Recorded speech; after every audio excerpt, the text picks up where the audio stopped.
예, 우리 시간이 되었으므로 다 같이 조용한 기도하심으로 우리 주일 예배를 하나님 앞에 드리도록 하겠습니다. 우리 다 같이 기도합니다. 오라 우리가 여호와의 산에 올라가서 야곱의 하나님의 전에 이르자. 그가 그의 도를 가지고 우리에게 가르치실 것이니라. 우리가 그의 길로 행하리라 하리니 이는 율법이 시온에서부터 나올 것이요 여호와의 말씀이 예루살렘에서부터 나올 것이니라. 아멘. 사랑과 은혜가 많으신 하나님, 오늘도 이 거룩한 주일을 우리를 위하여 예비하여 주시고 하나님 우리를 깨워주시고 인도하여 주셔서 오늘 주님과 약속되어진 이 시간에 하나님 앞에 나와 하나님 함께 예배하게 하심을 감사드립니다. 하나님 지난 한 주간 각자의 삶의 자리에서 여러 가지 삶의 모습 가운데 우리가 살아왔지만 오늘 주님의 부르심을 입어 이 한 곳에서 주님을 함께 찬양하고 예배하기 원하오니 이 자리에 나온 하나님께서 부르신 모든 주의 백성들 자녀들을 하나님 이 시간 용서하여 주시고 또한 축복하여 주시며 저들이 신령과 진정으로 드리는 이 예배를 기뻐 받아 주시옵소서. 모든 영광을 홀로 우리 주 예수 그리스도께 돌리며 주 예수님의 이름으로 기도드렸습니다. 아멘. 우리 다 같이 일어나셔서 사도신경으로 주님 앞에 신앙 고백 드리도록 하겠습니다. 우리 다 같이 신앙 고백 드립니다. 나는 전능하신 아버지 하나님, 천지의 창조주를 믿습니다. 나는 그의 유일하신 아들, 우리 주 예수 그리스도를 믿습니다. 그는 성령으로 잉태되어 동정녀 마리아에게서 나시고 본디오 빌라도에게 고난을 받아 십자가에 못 박혀 죽으시고 장사된 지 사흘 만에 죽은 자 가운데서 다시 살아나셨으며 하늘에 오르시어 전능하신 아버지 하나님 우편에 앉아 계시다가 거기로부터 살아있는 자와 죽은 자를 심판하러 오십니다. 나는 성령을 믿으며 거룩한 공교회와 성도의 교제와 죄를 용서받는 것과 몸의 부활과 영생을 믿습니다. 아멘. 성령 삼가 함께 찬양합니다.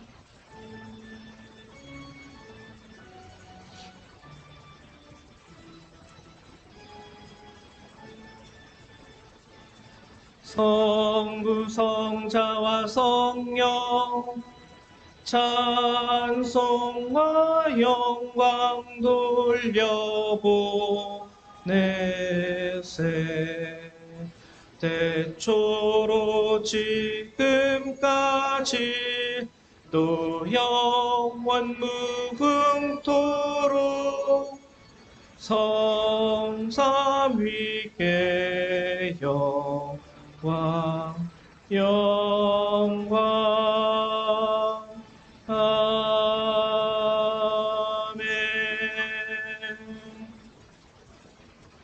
찬송가 뒤에 있는 교독문 125번 함께 교독하도록 하겠습니다.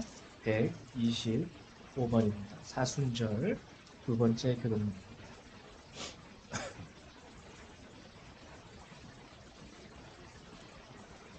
네, 함께 교독하도록 하겠습니다.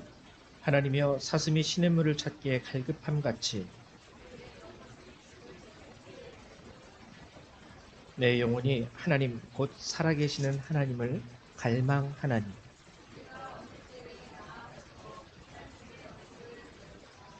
사람들이 종일 내게 하는 말이 내 하나님이 어디 있느냐 하오니 내 영혼아 내가 어찌하여 낙심하며 어찌하여 내 속에서 불안해하는가.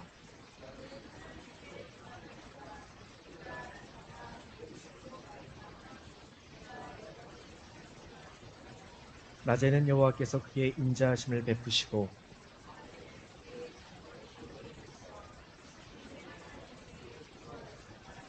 내 반석이신 하나님께 말하기를 어찌하여 나를 잊으셨나이까.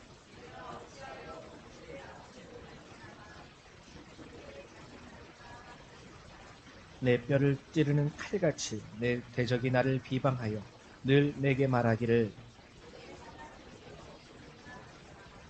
내 영혼아, 내가 어찌하여 낙심하며 어찌하여 내 속에서 불안해하는가.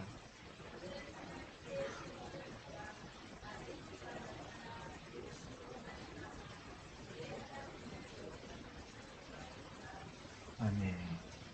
네, 자리에 앉아주시기 바랍니다. 우리 찬송 한 장 더 찬양하죠. 우리 찬송가 23장 함께 찬양하도록 하겠습니다. 찬송가 23장입니다.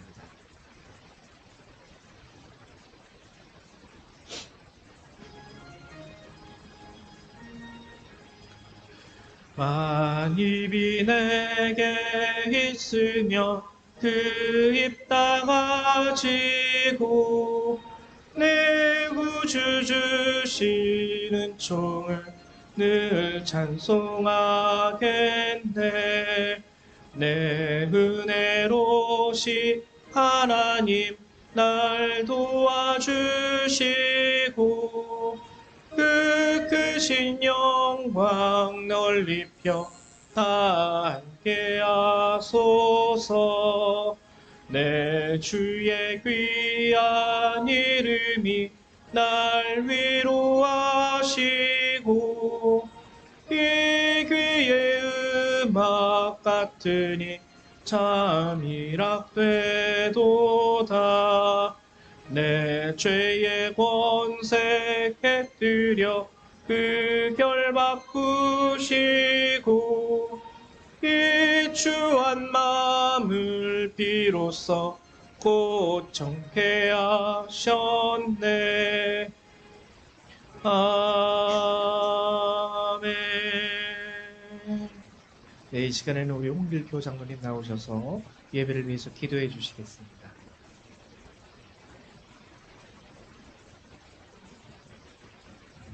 기도하겠습니다.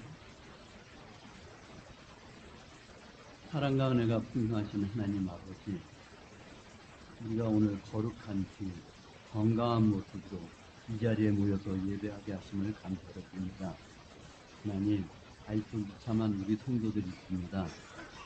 그들의 갈 길을 인도하여 주시옵고, 또한 오늘 사정이 있어서 못 나온다라면 어느 곳에 있든지 하나님의 은혜로 그들이 함께하는 생활하는 우리 성도들 되게 하여 주시옵소서.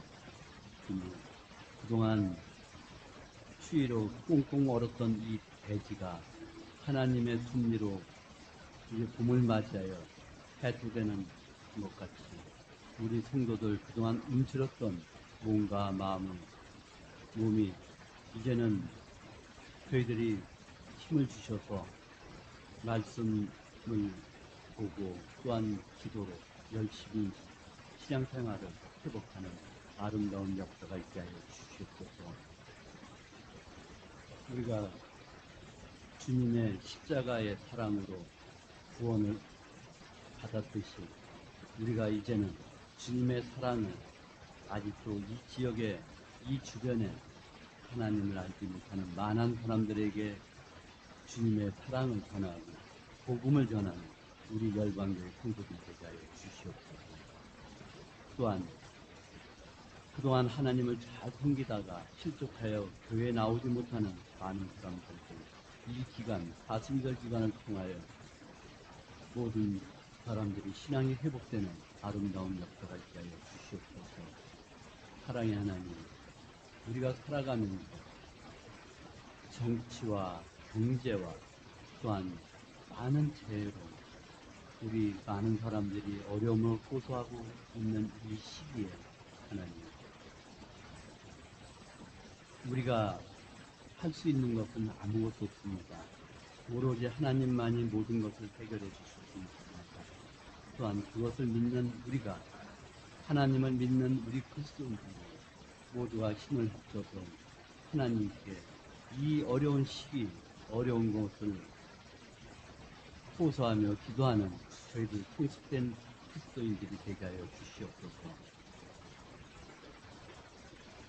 사랑의 하나님, 오늘 또한 말씀을 전하시는 우리 목사님 영육의 강건함 주시옵고 또 성령의 힘입어 말씀을 선포할 때에 주님이 주시는 말씀을 가지고 선포하실 때 우리 성도들 그 말씀을 가지고 하늘의 소망을 가지고 나아가는 저희 성도들 되게 하여 주시옵소서. 우리가 그 말씀을 받을 때 돌밭과 가시덤불의 밭이 아니라 옥토의 밭으로 저희들 마음이 옥토같이 되어서 그 말씀의 열매를 맺어가는 우리 아름다운 우리 성도들 되게 하여 주시옵소서. 사순절 기간 저희들이 경건한 삶을 살아갈 수 있도록 하나님 도와주시옵고, 또한 우리 주님이 그 고난의 길을 걸어가신 것을 동참하는 우리 성도들 되게 하여 주시옵소서. 또한 이제 해학기가 시작되었습니다. 우리 자녀들, 특히 고등학교를 가는 학생들, 이 지역에서 있는 학생도 있고 외지에 나가 있는 학생도 있습니다. 모두가 새로운 환경에서 어려움 없이 좋은 친구들 만나고 좋은 환경에서 공부할 수 있도록 하나님 건강시켜 주시옵소서. 모든 것을 감사드리며 사랑이 많으신 예수님 이름 받들어 기도합니다. 아멘.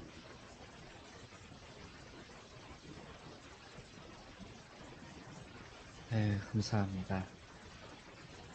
우리 이 시간에는 하나님의 말씀을 같이 찾아보도록 하죠. 하나님의 말씀은 누가복음 13장 1절에서부터 9절의 말씀입니다. 누가복음 13장 1절에서부터 9절. 우리 신약 성경 117페이지 또는 118페이지에 있습니다. 신약 성경 117 또는 118. 우리 누가복음 13장 1절에서 9절의 말씀.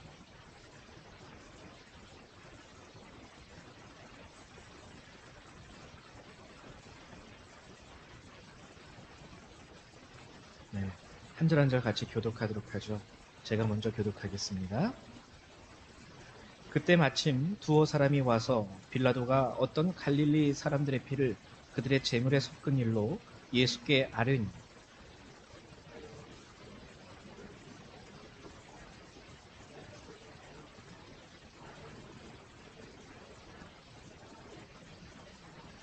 너희에게 이르노니 아니라 너희도 만일 회개하지 아니하면 다 이와 같이 망하리라.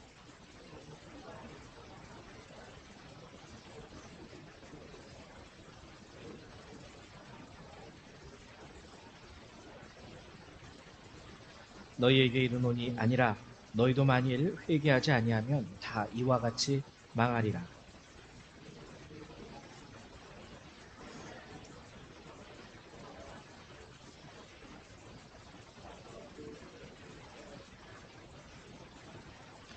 포도원 지기에게 이르되 내가 3년을 와서 이 무화과나무에서 열매를 구하되 얻지 못하니 찍어버리라. 어찌 땅만 버리게 하겠느냐.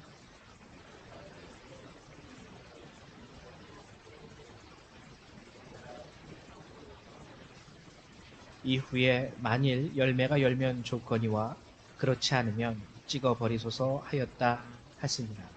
아멘. 오늘 우리 윤명희 성도님하고 조민경 목사님 못 나오셨는데 있으신가 봐요. 우리 이명성 성도님 나오셔가지고 마음이 되게 좋아요. 예배 드릴 때마다 이게 좀 그 시간에 딱 자리가 비면은 막 마음이 콩닥콩닥콩닥 하면서 안타까운데 딱 너무 감사드리네요, 제가. 네, 오늘 함께 누가복음의 말씀을 함께 나누도록 하지요. 오늘 말씀을 나누기 전에 지난 시간에 우리가 함께 나누었던 마태복음 27장의 말씀을 살짝 요약하고 넘어갈게요. 제가 매번 그날의 말씀을 전할 때 전주의 말씀을 한 번 더 언급하는 게, 이게 인간이 그래요. 지금 들어서 여러분들이 마음속에 새기고 기억을 해도 이게 며칠 지나면은 잠깐만 그저께 주일날 무슨 말씀이었더라 이렇게 깜빡깜빡하는 게 인간의 그 하나의 연약함이거든요. 그래서 다시 한번 상기하시라고 지난 시간의 말씀을 제가 한 번씩 더 언급하고 오늘의 말씀을 전합니다. 지난 시간에 우리가 함께 나눴던 마태복음 27장에서 우리가 함께 나눴던 주제는 고난이라는 주제였어요. 고난. 간략하게 요약을 하자면 고난이라는 건 달갑지 않은 것이지만 우리는 고난이라는 것을요 자연스럽게 생각할 수 있어야 됩니다. 왜 나에게 이런 고난이, 그쵸?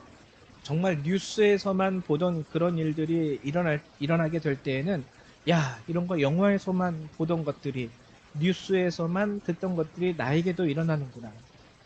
그렇게 생각할 수 있는데, 일단 고난이라는 거는요, 인생이라는 것 가운데 자연스럽게 스며들어 있는 거예요. 이것을 무슨 이상한 것을 내가 당하는 것처럼 어, 여기는 것이 오히려 좀 고난을 이기기가 어려운 것입니다. 고난은 자연스러운 거예요. 매우 평범한 인생의 한 모습이기도 합니다. 근데 고난이 우리에게 있어서 위기가 되는 것, 우리 그리스도인들에게 있어서 고난이 위기가 되는 것은요, 딱 한 가지 이유 때문인데요. 그건 뭐냐면 하나님이 나를 버리셨나? 왜냐면 이 고난이요, 솔직히 말해서 여러분 병원에서 주사 맞을 때 따끔하죠. 근데 주사 맞을 때 딱 그 순간뿐이죠. 그 순간. 딱 주사 딱 하고 간호사가 네 이제 여기 이렇게 꽉 이렇게 그 약솜 딱 붙여주면서 예 다 맞으셨어요. 이거 이게 한 30분 동안 이렇게 누르고 계세요.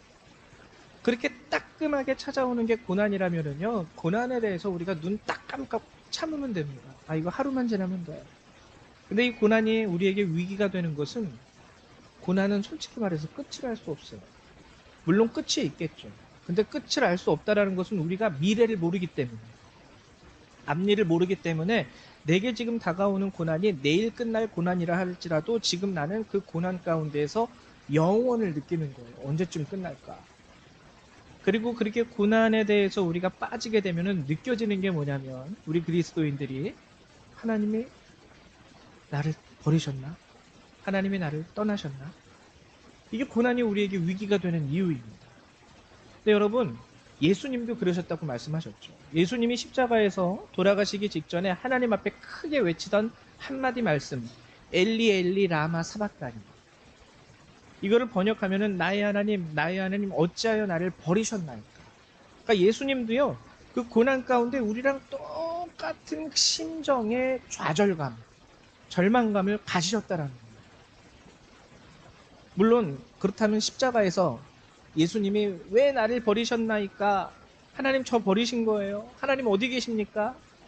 라고 했을 때 하나님이 짠 나타나가지고 예수님을 십자가에서 건져내 주시고 예수님을 고발하던 모든 자들을 징벌하셨나? 아니죠. 그대로 돌아가셨습니다. 그러면 여러분, 이 결과는 예수님이 진짜, 하나님이 진짜 예수님을 끝까지 버리셨구나. 우리는 이렇게 이것을 이해하면 될까? 아니라는 거예요. 왜냐하면 우리는 결말을 알고 있어요. 십자가에서 돌아가시기는 하셨지만 그 후에 뭐가 있었죠? 부활이 있었습니다. 부활이 있었고 하늘나라 승천이 있었죠. 정말 영광스러운 모습으로 하나님 나라에 임하셔서 하나님 보좌 우편에 앉아 계시는 예수 그리스도의 모습. 이거를 보게 된다면 십자가에서 고난을 당하셨지만, 거기서 죽음을 당하셨지만 하나님은 예수 그리스도를 버리신 것이 아니에요. 그러면 이것은 예수님에게만 적용되는 사항일까? 아니라는 거예요. 우리가 토요일 어제 가족 기도회 시간에 함께 나누었듯이요. 하나님은요, 자녀가 되는 권세, 예수 그리스도께서 입으셨던 그 모든 영광과 생명, 그 은혜를 우리에게도 주십니다. 그래서 자녀된 우리들이요, 이 땅에서 겪는 고난은요, 이미 예수님도 겪은 고난이에요. 예수님도 버림받은 것처럼 느껴졌듯이 우리도 고난이 오면 절망 가운데 하나님께서 나를 멀리 하시는 건가? 똑같은 심정. 그러나 겉으로 변하지 않는 그 고난 속에서도 그 결말은 분명히 하나님께서 우리를 버리지 아니하셨다라는 것을 분명하게 보여주십니다. 여러분들 혹시 지금 여러분들의 삶 가운데 어려움이 있으신 분들은요, 이 사실을 꼭 기억하십시오. 하나님이 예수 그리스도를 십자가에서 건져내 주시지는 않으셨지만 그렇다고 해서 버리신 게 아니에요. 그 후에 영광의 부활과 생명이 예수님께 주어졌고요. 또 예수님의 그 십자가 죽으심으로 인하여 얻어지는 놀라운 역사가 51절에서부터 53절에 나와 있습니다. 마태복음 27장 51절에서 53절. 그게 뭐냐면 무덤에서 잠자던 성도들이 일어났다라는 거예요. 예수님의 고난을 통해서, 예수님은 고난을 받았지만 하나님은 그 고난을 통해서 죄를 사하시고, 하나님은 그 예수 그리스도의 고난과 죽으심을 통하여 이 땅 가운데 모든 성도들에게 생명을 주시는 거죠. 그래서 여러분들의 고난도요, 단순히 예수를 믿는 자들의 고난은요, 고난으로 끝나지 않습니다. 겉으로 볼 때는 그게 고난으로 끝난 것처럼 보인다 할지라도 하나님은 그 고난을 통해서 새로운 창조, 생명, 능력을 이루어 가세요. 여러분들의 고난 가운데에서도 세상 사람들은 그냥 고난이기 때문에 고난으로 끝나지만 우리 그리스도인들에게 고난은 고난이 아니라는 것, 고난으로만 끝나지 않는다라는 것, 이것을 우리가 지난 시간에 함께 나누었습니다. 그리고 이제는 오늘 누가복음 13장의 말씀을 가지고 회개라는 것, 이제 사순절 두 번째 주를 맞이해서 우리가 회개라는 것이 무엇인지 이것에 대해서 여러분들하고 함께 나누려고요. 회개라는 건 우리가 예수를 믿고 구원을 받는 것에 있어서 아주 절대적인 하나의 기준이 됩니다. 항상 말씀드리지만 교회를 다니는 것이 구원의 기준이 되지 않아요. 예수를 믿어야만 우리가 하나님 나라에 들어갈 수 있는 자격을 얻게 되는 거예요. 근데 여기에는 한 가지가 따라다녀야 됩니다. 그게 뭐냐면 회개. 예수를 믿는다고 얘기는 하는데 입술로는 고백하고 교회는 맨날 다니는데 회개하는 모습이 그 사람에게 있지 않다면 그는 진정 예수를 믿는 자가 아니라는 거죠. 그래서 회개는 우리 기독교인들에게 있어서 구원의 하나의 커다란 중심 주제가 돼요. 그래서 오늘 여러분들하고는 이 회개가 무엇인가, 정말 오늘 누가복음 13장에 나온 이 말씀은요, 진정한 회개에 대한 의미를 우리에게 알려주는 본문입니다. 그래서 이것을 여러분들하고 함께 나누어 보려고 합니다. 우선 본문에서 본문을 잠깐 한 번 더 읽어드리면, 제가 읽어드릴게요. 그때 마침 두어 사람이 와서 빌라도가 어떤 갈릴리 사람들의 피를 그들의 제물에 섞은 일로 예수께 아뢰니, 어떤 갈릴리 사람들의 피를 그들의 제물에 섞은 일, 이거는 뭐냐면 그 갈릴리 사람들을 처형했다라는 뜻입니다. 빌라도가 처형을 했어요. 그래서 그 섞은 일로 인하여 예수님한테 빌라도가 이 두 사람을 같이 처형했대요. 그때 예수님이 대답하여 이르시되 너희는 이 갈릴리 사람들이 이같이 해 받음으로 다른 모든 갈릴리 사람보다 더 죄가 더 있는 줄 아느냐. 그러니까 사람들은 어떻게 이것을 받아들였냐면, 저 사람들 천재지변이 일어났을 때 분명히 뭔가 큰 죄를 저질렀을 거야. 그렇기 때문에 쟤네들한테 정말 쉽게 말하면 아까 얘기했던 것처럼 뉴스에서나 들을 만할 법한 그런 일들이 저 사람에게 일어났어. 그래서 그거 가지고 이제 예수님한테 온 거죠. 그 사람들 뭔가 뒤에서 잘못한 게 있긴 있나 봐요. 천벌을 내리셨네. 이런 식으로. 우리는 모르겠지만 하여튼 뭔가 구린 게 있나 봐. 안 그랬으면 뭐 이런 일들이 저 사람들에게 일어나는 게 쉬운 게 아니잖아. 그때 예수님이 얘기하시기를 너희는 이 갈릴리 사람들이 이같이 해 받음으로 다른 모든 갈릴리 사람보다 죄가 더 있는 줄 아느냐? 너희에게 이르노니 아니라 너희도 만일 회개하지 아니하면 다 이와 같이 망하리라. 또 두 번째, 실로암에서 망대가 무너져 치어 죽은 18사람이 예루살렘에 거한 다른 모든 사람보다 죄가 더 있는 줄 아느냐? 너희에게 이르노니 아니라 너희도 만일 회개하지 아니하면 다 이와 같이 망하리라. 예수님이 이렇게 얘기합니다. 여기에서 회개라는 말, 우리나라 언어로 회개로 번역된 원어는요, 메타노에오라는 단어. 메타노에오라는 이 단어의 뜻은요, 후회하다, 나중에 내가 한 일을 나중에 알아차리고 후회하고 뉘우치다라는 뜻이에요. 내가 뭔가를 했는데 나중에 내가 그때 왜 그랬지? 좀 참을 걸. 그때 좀 이렇게 한번 해볼 걸. 그 사람에게 이렇게 내가 한번 얘기해보고 그렇게 할 걸. 하고 후회하고 뉘우치는 것. 이게 메타노에오라는 단어의 원어적인 의미입니다. 근데 이 메타노에오라는 단어의 이 의미는요, 성경, 구약과 신약에서 나타나는 회개의 의미에 대해서 굉장히 소극적인 의미예요. 적극적인 회개의 의미가 아니라 소극적인 회개의 의미. 뭔가 일을 저질러 놓고 그것에 대해서 후회하는 것. 그것에 대해서 뉘우치는 것. 이 회개는 맞지만 성경이 말하는 진정한 회개의 의미에서 본다면 이거는 굉장히 소극적인 의미입니다. 이 회개라는 것에 대한 그럼 진정한 의미는 무엇인가? 오늘 본문을요, 영어 성경으로 읽어보면은 너희가 만일 회개하지 아니한다면, 여기서 회개라는 것을 뭐라고 표현했냐면 turn back to God. 턴은 돌아서다라는 거죠. back, 뒤로 돌아서. 이렇게 가다가요, 쉽게 말하면 이렇게 걸어가다가 뒤로 다시 이렇게 가는 게 turn back, 이렇게 유턴하듯이 유턴해서 뒤로 돌아가는 거예요. turn back. 근데 여기서 중요한 게 있습니다. 중요한 게 있어요. 이게 진정한 회개의 의미인데요. turn back인데 어디를 향하여? to God, 하나님을 향하여. 우리는 보통 회개 그러면 내가 뭐 잘못한 것에 대한 것만을 생각을 해요. 그래서 내가 나쁘게 했던 거, 내가 어리석게 행했던 그것. 그래서 회개 그러면은 어리석음에서 지혜로움으로, 나쁜 것에서 선한 것으로 돌아서는 것을 회개라고 생각을 합니다. 굉장히 율법적이고 도덕적인 관념 안에서 회개라는 것을 우리는 이해한다라는 거예요. 그래서 도둑질해 왔다면, 내가 남의 것을 도둑질한 것이 있다면 이제는 도둑질하지 않고 오히려 내가 가진 것으로 조금이라도 나눠주는 거예요. 그쵸? 회개의 모습이죠.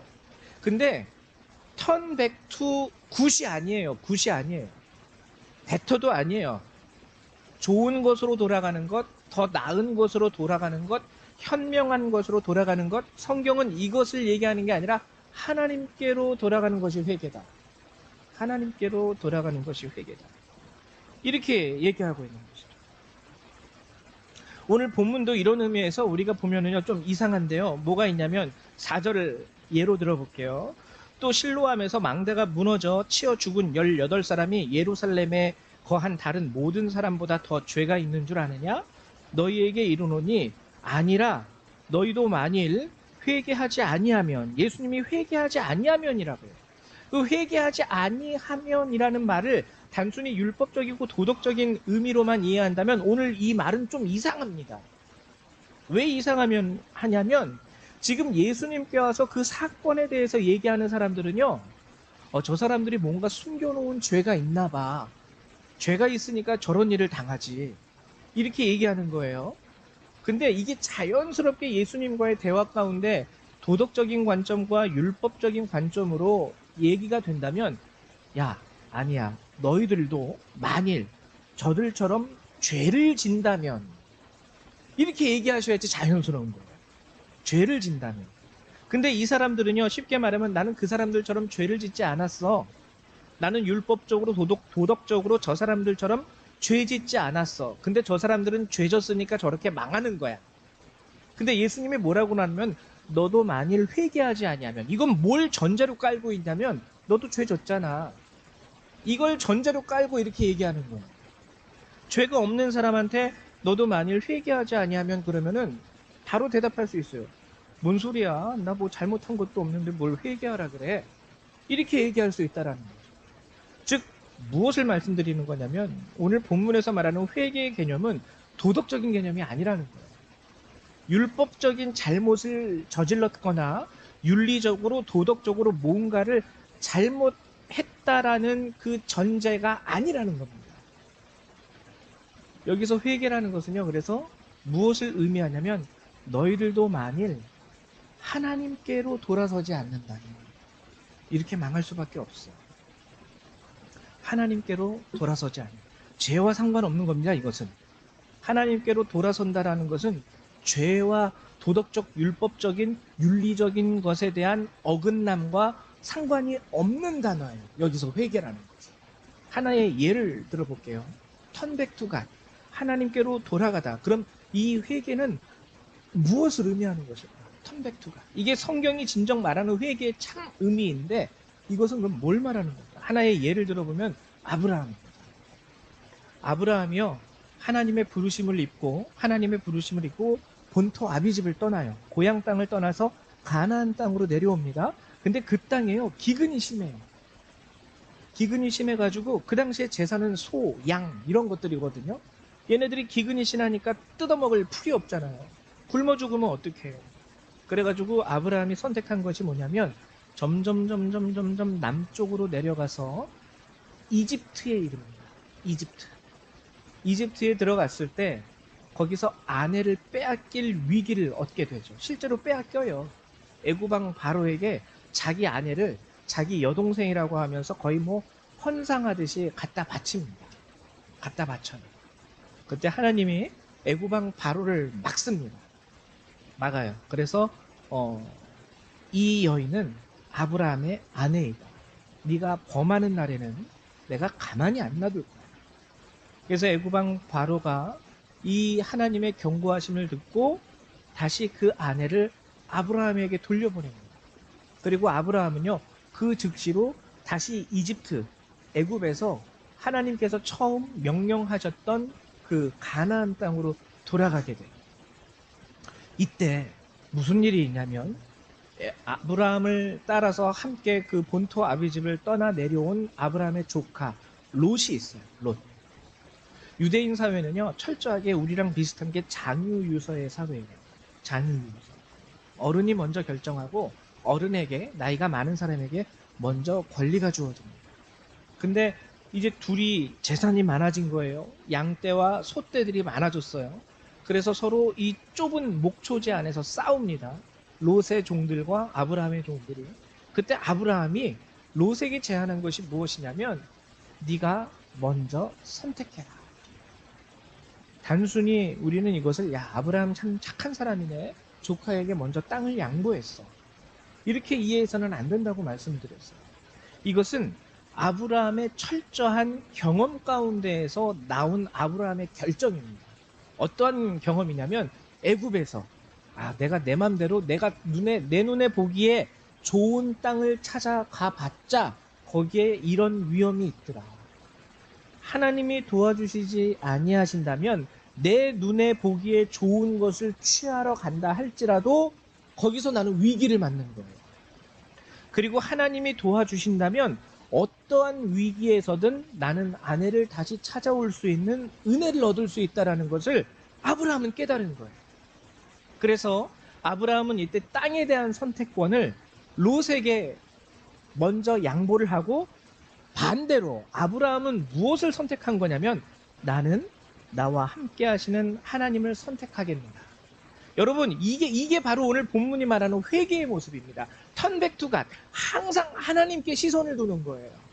하나님께로 시선을 두기 때문에, 하나님을 선택하기 때문에, 나는 하나님을 선택할 거니까 땅 문제는 뭐 네가 알아서 먼저 선택해, 이렇게 양보할 수 있다는 거죠. 이게 바로 Turn back to God의 의미예요. 이건 죄와 상관 있는 부분이 아니죠. 아브라함이 죄졌기 때문에 롯에게 먼저 양보했습니까?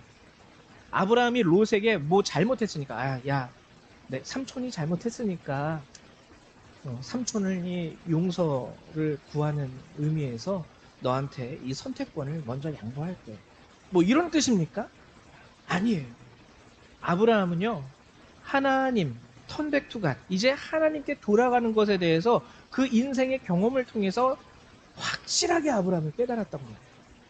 그래서 나는 턴백 투 갓, 나는 하나님께로 갈 테니까 너는 네가 보기에 좋은 땅, 턴백 투 좋은 땅, 이건 너 가져. 그래서 롯은 땅을 선택하고 아브라함은 하나님을 선택하는, 하나님의 말씀대로 살기를 선택하는 모습을 여기서 보이죠. 그래서 우리는요, 회개라는 것을요, 물론 첫 번째로는 잘못한 것에서 뉘우치고 돌이키는 것이 첫 번째 의미이긴 하지만, 우리 그리스도인들에게 진정한 회개의 의미는요, 항상 하나님께로, 이것이 성경이 말하는 참된 회개의 중심 뜻이에요. 항상 하나님께로. 내가 죄 짓지 않는 상황에서도요, 항상 하나님께로. 먼저 하나님께로. 이게 바로 오늘 본문이 말하는 회개의 참된 의미라는 거죠. 그래서 여러분, 교회를 다니면서 그런 말씀 많이 들어보셨죠?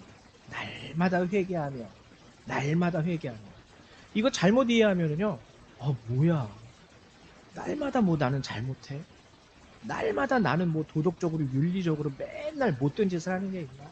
왜 목사님은 맨날 우리한테 날마다 회개하는 모습으로 하나님께 나아가셔야 됩니다. 날마다 회개하는 모습으로 주님 앞에 여러분 설 수 있어야 됩니다. 이걸 도덕적인 관념으로 따지자면은요, 세상 사람들이 말하는 것처럼, 야, 뭐 내가 죽을 죄를 졌어? 내가 헌법, 대한민국 헌법에 명기되어 있는 뭐 형법상, 민법상 뭐 이런 죄를 잘못을 저질렀어? 우리가 이렇게 해석할 수 있어요. 단순히 도덕적, 윤리적 개념으로만 회개를 이해한다면. 근데 날마다 하나님께로, 항상 하나님께로라는 의미에서 해석한다면 날마다 회개한다라는 의미는 무엇이냐면 어제도 그랬듯이 오늘도 새로 시작하는 나의 삶을 하나님께로 향하며 살겠습니다라는 하나의 결단이 되는 거죠. 이것이 바로 회개의 참 의미예요. 이런 뜻 가운데에서 예수님께로 찾아와서 이런 불행을 당한 사람들의 이 얘기를 할 때 만일 너희도 저들처럼 죄 지으면 똑같을 줄 알아. 이렇게 얘기하지 아니하시고 너희도 만일 회개하지 아니하면 다 이와 같이 망하리라 말씀을 하신 거예요. 그 회개는요 항상 하나님께로, 항상 하나님께로. 단순히 죄를 짓고 그 후에 돌이키는 것만을 얘기하는 것이 회개의 의미가 아니라는 겁니다. 자, 이러한 의미에서 우리는 이제 두 번째 나눠야 될 6절에서 9절의 부분을 함께 나누어 볼 건데요. 이러한 의미에서, 이런 회개의 의미에서 6절과 9절을 우리가 이해할 수 있어야 됩니다. 왜냐하면 6절과 9절에서 말하는 건 열매인데요. 이 열매는 회개의 열매이기 때문에. 회개의 열매. 뭐라고 말씀하시냐면 이에 비유로 말씀하시되 한 사람이 포도원에 무화과 나무를 심은 것이 있다. 자, 여러분 보세요. 포도원이죠. 포도원에 뭐 심어요? 포도 심죠. 그렇죠? 포도 농장에 포도 심잖아요. 근데 오늘 뭐 심었습니까? 무화과 나무를 심었어요. 어울리지 않는 하나의 품종이 거기에 끼어들어왔습니다.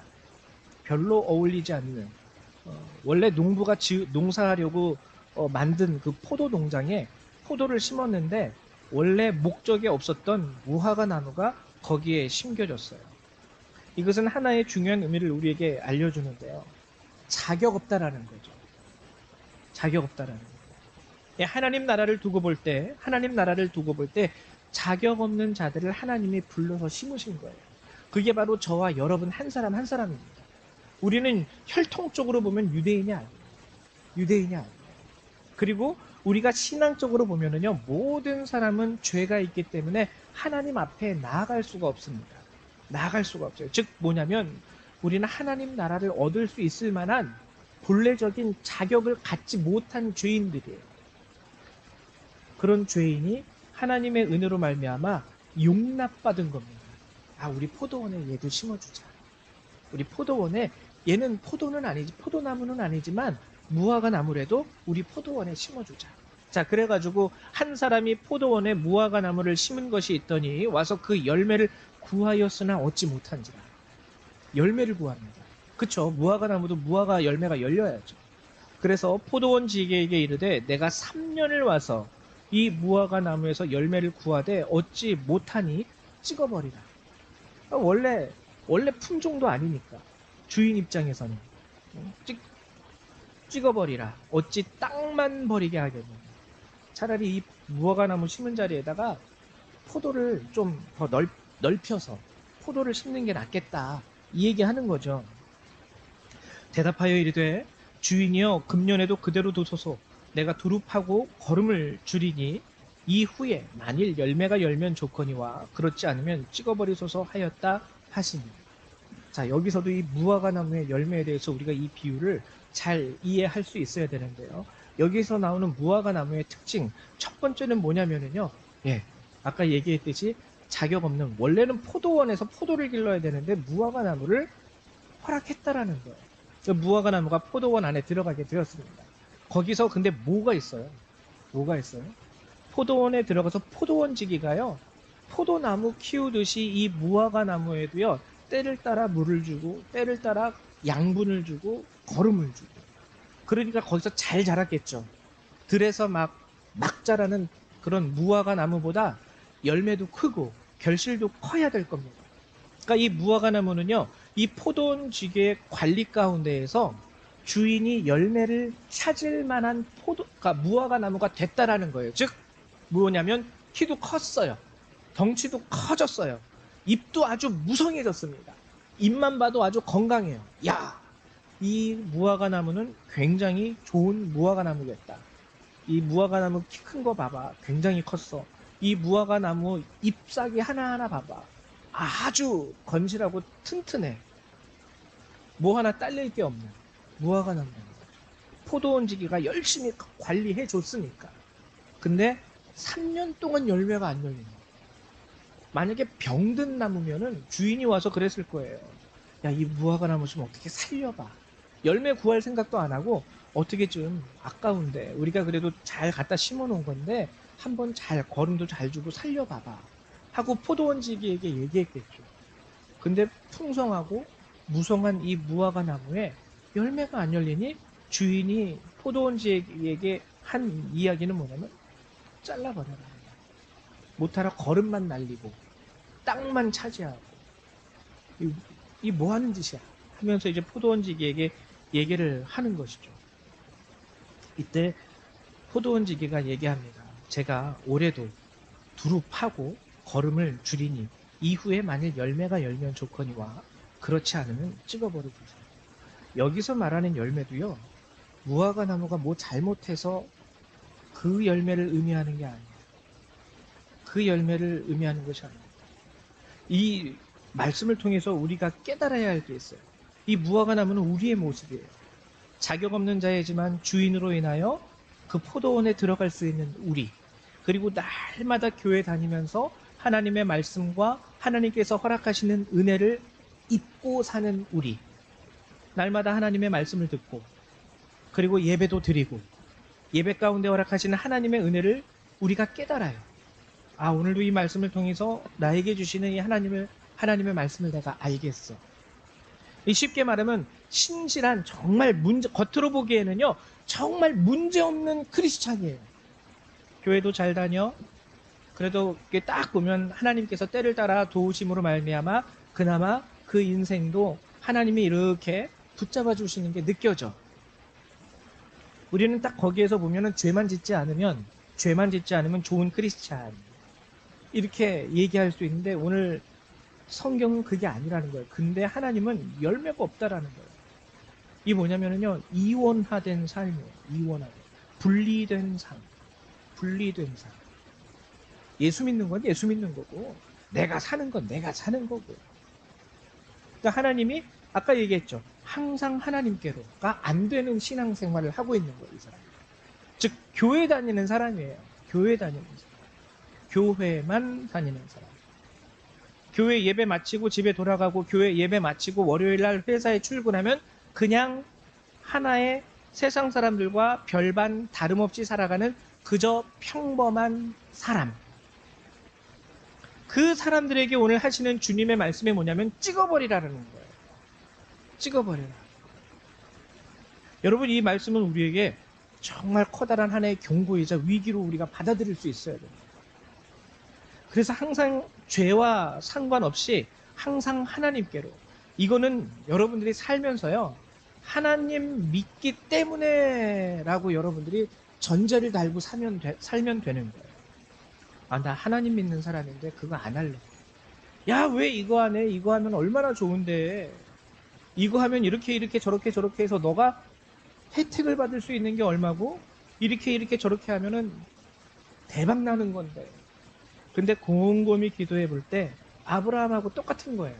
아, 저쪽 땅으로 가면 얼마나 좋은데 그걸 조카 롯에게 양보를 하고 있니? 너는 너의 권리이고 네가 당연히 할 수 있는 거고, 이쪽 땅으로 내가 가겠다는 게 죄 짓는 것도 아닌데 왜 그걸 조카 롯에게 양보해줘?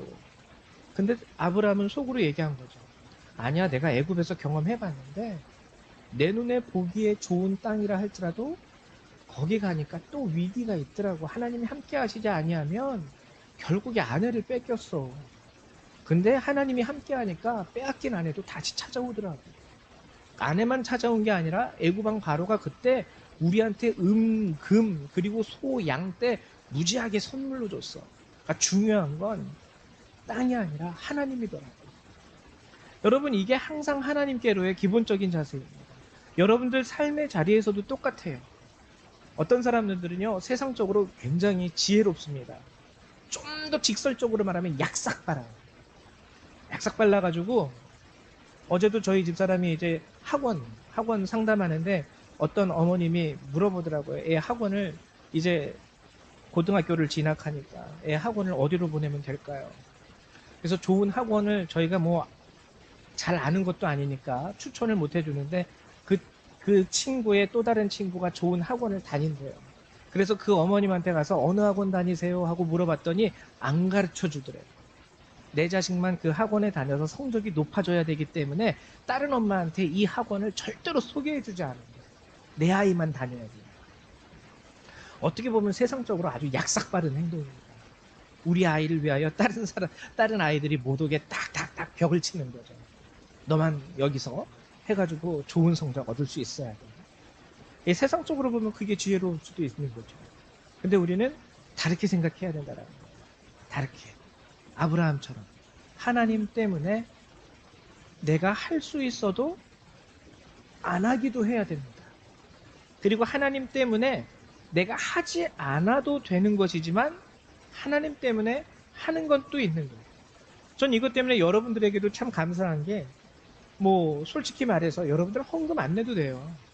헌금 안 내도 돼요. 헌금 안 하면은 여러분들 경찰서 갑니까? 그리고 여기에서 이 교회 안에서 직분이 있으신 분들 그 직분 가졌다고 해서 솔직히 교회에서 월급 줍니까? 근데 여러분들이 그래도 예배에 나와서 정성스럽게 여러분들의 예물을 구별하여 하나님께 드리는 이유, 그리고 여러분들이 교회 안에서 직분을 얻어서 남들보다도 조금 더 고생하는 이유는 무엇이에요? 거기에 오직 하나밖에 없어요. 하나님 때문에 아니면 이 직분이 나한테 뭔 상관이 있습니까? 하나님 때문에 아니면 차라리 저기 점집에 가서 복비 주고 점치는 게 더 나을 수도 있어요. 여러분, 이게요, 항상 하나님께로가 성경이 말하는 진정한 회개의 의미예요. 날마다 회개하라는 의미는 우리에게 너 맨날 잘못했어, 너 아주 죽을 죄인이야, 너 오늘도 회개하고 내일도 회개, 이게 아니라 오늘도 하나님과 함께하는 것처럼 내일도, 그리고 내일 모레도 나의 호흡이 끊어지고 이 땅에서의 삶이 끊어지는 그 순간까지 항상 회개하는 삶, 즉 항상 하나님과 같이 하는 삶, 그 삶을 살아야 돼. 이 뜻이에요. 우리는 무화과 나무 가운데에서 열매를 찾으시는 이 포도원 주인, 이 하나님의 마음을 제대로 이해할 수 있어요. 포도원에 있지만, 관리는 받지만, 관리받는 건 관리받는 거고, 포도원에 있는 건 포도원에 있는 거고, 열매는 내가 알아서 내 마음대로 내가 좋을 때 아니라는 거예요. 하나님은 무섭게 경고하십니다. 경고하실 때 하나님은 무서워요. 사랑의 하나님이시지만 그 공의로 판단하실 때는요, 그 누구도 그 판단을 견딜 수가 없습니다. 세례 요한도 그랬고요, 예수님도 뱀들아, 독사의 자식들아, 장차 너희에게 임할 진노를 누가 피할 수 있겠느냐. 분명히 성경은 항상 우리에게 경고합니다. 하나님의 사랑도 알려주지만, 회개라는 것은요, 이런 거예요. 우리는 회개를 위해서 뭔가 특별한 것을 할 필요는 없습니다. 세례 요한이요, 처음에 이 땅에 와서 예수 그리스도의 오심을 전파할 때 많은 사람들이 세례 요한에게 세례를 받기 위하여 찾아오면서 물어봐요. 세례 요한이 막 얘기했거든요. 독사의 자식들아, 장차 올 진노를 너희가 어떻게 피할 수 있겠느냐. 그러니까 사람들이 마음에 찔려서 그에게 세례를 받을 때 뭐라고 물어보냐면, 제가 읽어드릴게요. 누가복음 3장 10절에 무리가 물어 이르되 그러면 우리가 무엇을 하리이까. 이게 무엇을 하리이까가 회개, 그들이 해왔던 그 잘못에 대해서 이제 우리가 어떻게 하면 될까요? 라고 얘기하는 거예요. 근데 이들이 이렇게 우리가 무엇을 하리이까? 라고 물어봤을 때 세례 요한이요, 별반 다른 얘기 안 합니다. 너네가 잘못한 것에 대해서 10배로 갚아라. 니들이 잘못한 것에 대해서 뭐 5배로 뭐 금전으로 갚아라. 노동을 해줘라. 뭐 이런 거 얘기 안 해요. 뭐라고 얘기하냐면 그냥 정직하게 너희가 할 일 하면 돼. 그래서 세금 걷는 자들에게 뭐라고 얘기하냐면 부과된 세금 이외에는 더 이상 걷지 마. 이건 그냥 그 사람들이 하던 일 그대로 정직하게 하라는 거거든요. 뭐 회개의 열매로 특별한 다른 걸 요구하지 않습니다. 회개의 열매로 뭐 다른 종교에서는요, 회개의 열매로 많은 걸 요구해요. 공양미 300석을 갖다 드려야 돼요. 근데 하나님은 아니야. 공양미 300석 다 필요 없고 그냥 이제부터는 그냥 네 모습 그대로 어긋나지 않게 하나님 안에서 평범하게 사는 모습 보이면 그게 바로 회개의 열매야. 그렇게 얘기하는 거예요. 군인들에게도 얘기합니다. 함부로 사람들의 물건을 강탈하지 말고 너희들 군인으로서 받는 월급으로 족한 줄 알고 살면 돼. 그렇죠? 이거는 뭐 특별한 게 아니죠. 여러분, 회개의 참 의미가 바로 이런 거예요.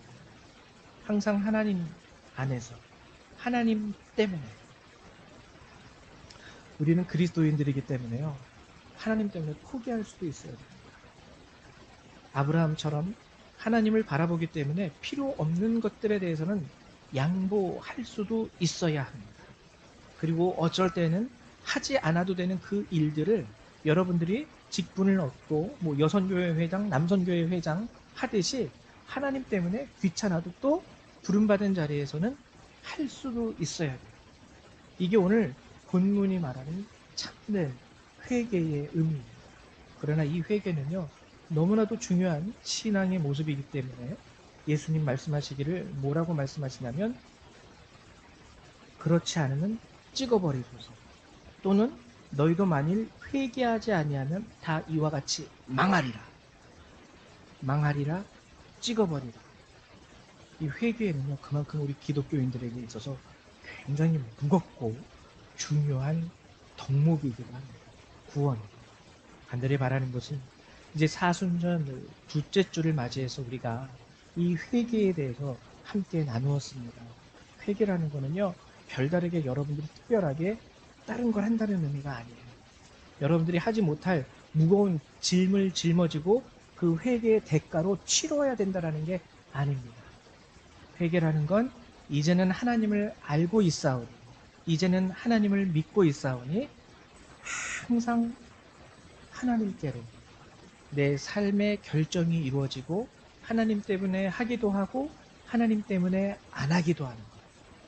이것이 회개에 참는 모습이라는 것을 여러분들이 아시고 사순절 기간 동안에는 적어도 이 회개의 모습으로 우리가 주님 앞에 우리 삶의 모습을 열매로 드릴 수 있는 저와 여러분 되시기를 주님의 이름으로 축원을 드립니다.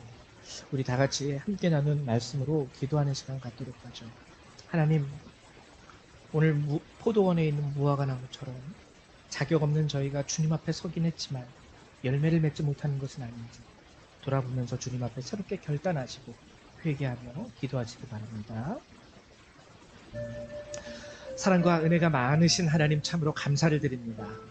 오늘도 이 귀한 시간, 이 예배를 통해서 우리에게 이 귀한 말씀을 허락하신 주님, 하나님, 우리가 자격 없고 하나님, 우리가 우리의 힘과 우리의 능력으로 구원을 얻은 것이 아니라 하나님께서 우리를 불러주셨고 하나님께서 우리를 품어주셨기에 오늘 우리가 이렇게 살아서 하나님을 믿고 예수를 구주로 고백하며 하나님 은혜를 얻은 줄 압니다.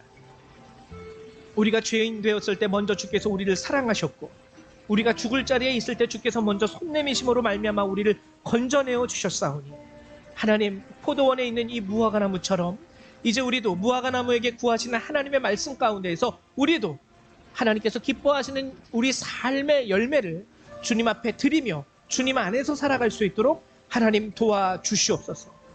타인들이, 다른 사람들이 넘어지고 힘들어하는 모습 가운데 그들의 죄를 찾기보다는 오늘 하루 나의 삶 가운데서 내가 주님 앞에 드릴 수 있는 회개의 열매를 맺음으로 말미암아 내 삶을 하나님께서 기뻐하시는 산 제사로 드릴 수 있는 참된 하나님의 백성과 성도들이 될 수 있게 되기를 소망합니다. 하나님, 우리 성도님들 한 분 한 분을 붙잡아 주시옵소서. 저들의 삶의 무게로 인하여 저들이 힘들고 지치고 넘어진다 할지라도 항상 하나님 안에 있기 때문에 하나님의 은혜를 얻게 하시고 모든 위기와 어려움 가운데서도 아브라함처럼 새 은혜로 말미암아 회복을 누릴 수 있는 성도들 되게 하시고 하나님, 그 회복으로 말미암아 하나님을 우선순위에 두고 살아갈 수 있는 이 땅에 참된 그리스도인들이 될 수 있도록 하나님께서 기뻐하시는 주의 참된 백성이 될 수 있도록 하나님 저들을 구별하시고 성별하시고 지켜주시옵소서. 이 세상의 가치와 이 세상의 관념 가운데 저들의 신앙이 하나님 썩어 들어가지 않도록 하나님께서 붙잡아 주시고 오늘도 하나님의 은혜로 말미암아 저들이 새롭게 되는 은혜의 역사를 얻게 하여 주시옵소서. 감사드립니다. 예수님의 이름으로 기도했습니다. 아멘. 예, 우리 이 시간에는요 찬송가 438장 함께 찬양하시면서 준비하신 예물을 하나님 앞에 드리도록 하죠. 438장입니다.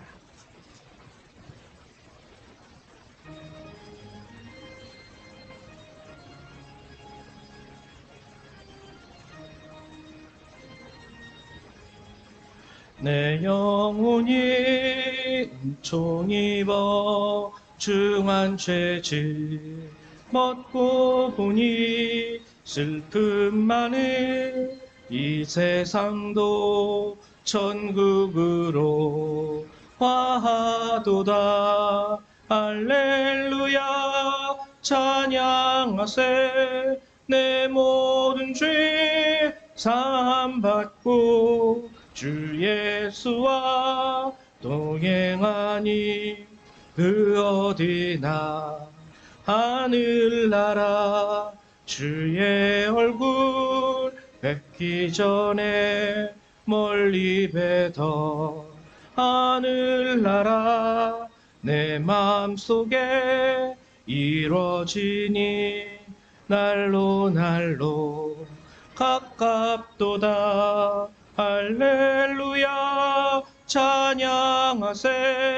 내 모든 죄 사함받고 주 예수와 동행하니 그 어디나 하늘나라 높은 산이 거친 들이 조막이나 궁궐이나 내 주 예수 모신 곳이 그 어디나 하늘나라. 할렐루야.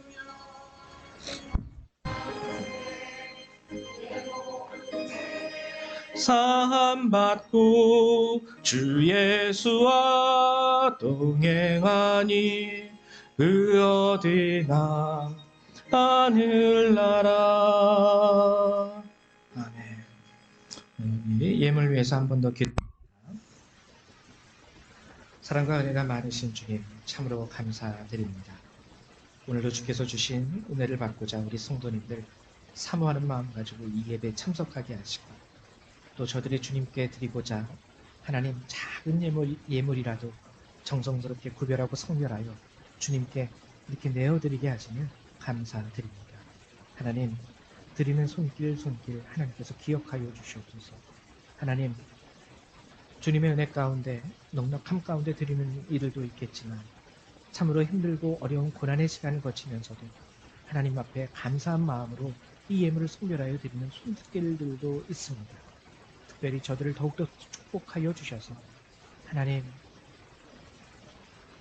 아브라함을 도우셨던 것처럼 그 모든 고난 가운데서도 하나님 저들을 건져내어 주시고 끌어내어 주셔서 정말 저들이 하나님의 살아계심으로 말미암아 살아가고 있음을 스스로 느끼게 하여 주시고 하나님 앞으로도 항상 하나님께로 그들의 마음과 생각이 드려짐으로 말미암아 저들의 삶을 살아갈 수 있도록 하나님 특별한 은혜와 은총으로 하나님 저들에게 복을 허락하여 주시옵소서.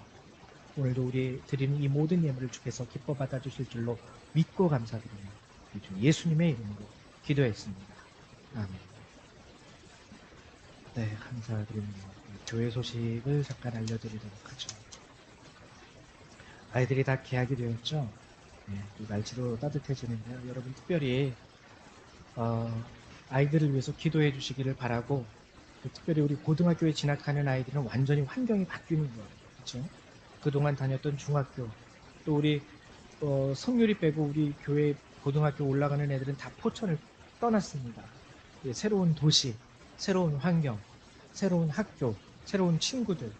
여러분들의 기도가 아니면은 우리 친구들이 우리 아이들이 홀로 선다라는 게 쉬운 일이 아닙니다. 이 사회생활을 하면서 잘 적응하면서 살아갈 수는 있겠지만 신앙생활을 하면서 적응한다라는 것과 그냥 사회생활에 적응한다라는 것은 커다란 차이가 있습니다. 그래서 우리 아이들이 고등학교에 올라가고 이후에 또 대학에 가고 또 사회인이 될 때 그들이 여전히 하나님의 은혜 가운데 신앙을 유지하면서 살아갈 수 있는 하나님의 백성이 될 수 있도록 부모된 여러분들이 먼저 기도해 주시기를 부탁드립니다. 그리고 저희가 지금 사순절 기간이니까 늘 항상 주일 선포되어지는 말씀 가운데에서 여러분들이 잊지 마시고 그 주간의 말씀을 그 주간에 묵상하시면서 한 주 한 주 이렇게 주님 앞에 말씀 안에서 살아가실 수 있기를 여러분 축원드리고요. 3월 19일은 19일이 다다음 주인가요? 다다음 주 그렇죠? 그때 여선교회에 우리 헌신 예배로 우리가 예배를 드리게 됩니다. 우리 여선교회 회원님들은 그때는 사회자 따로 세워주시고요. 기도자도 세워주시고요. 여기 오늘 광고에는 나가지 않았지만 되도록이면 성경 공독 이렇게 세 분을 세워주십니다. 예배 사회자 여선교회 회장님이 하시면 될 것 같고요. 그리고 기도자 대표 기도하실 수 있는 분 그리고 19일에는 또 우리 조민경 집사님이 기도시니까 대표 기도는 조민경 집사님 하시면 되겠네요. 네. 그리고 성경 봉독 할 수 있는 분 이렇게 세우셔가지고 성경 봉독은 뭐 우리 저기 이명석 성도님이 해주셔도 될 것 같아요. 그렇죠? 그렇게 하셔가지고 예배를 인도해 주시기 바라고요. 그날에는 제가 설교와 축도만 하면 될 것 같아요. 사회자는 광고도 하셔야 됩니다.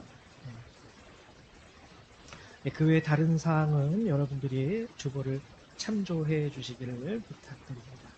우리 이 시간 다 같이 일어나셔서 찬송일장 함께 찬양하시고 축도하심으로 예배를 마치도록 하죠.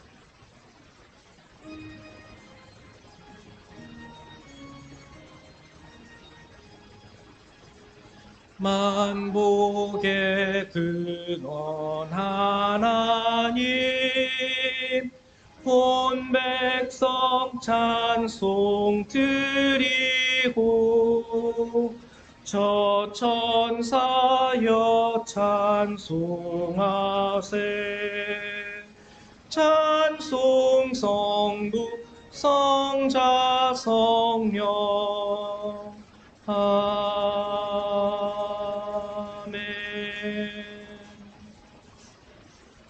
사랑과 은혜가 많으신 하나님 감사합니다.